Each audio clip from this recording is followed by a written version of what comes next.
Earth tremors went with the fog and fleas of Frisco, and seldom caused as much embarrassment as the one Stringer was suffering as he crept down the boarding house stairs by the dawn's early light.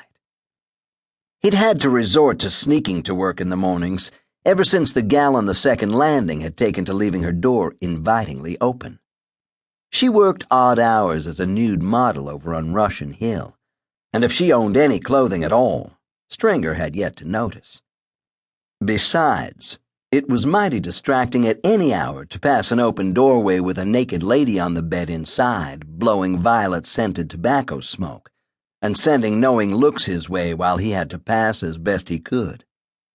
But this particular morning, to Stringer's relief, her door was barely ajar when he got down to her landing. He could hear her purring or snoring in there. He started to ease by softly, or tried to anyways.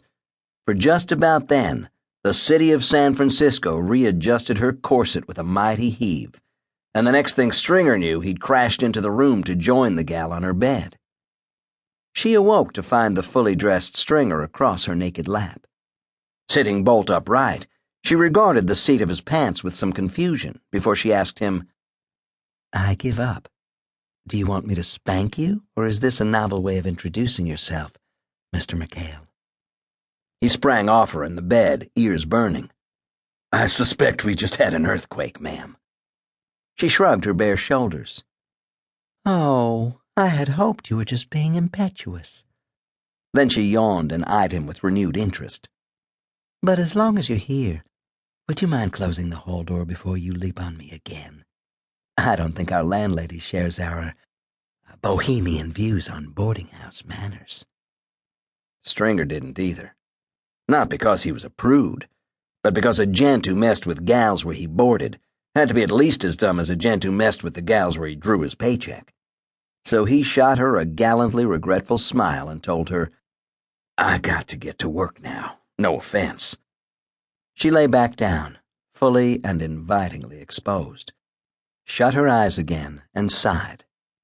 "My mother warned me the men I'd meet in this big, wicked city would treat me just awful. I had no idea how right her warning would turn out to be." Stringer agreed life in the big city could be pure hell, then got out of there before his resolve could weaken.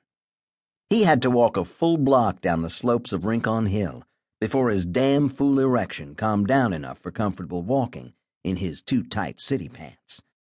He hated wearing a suit to work instead of the more comfortable cowhand duds he'd been raised in.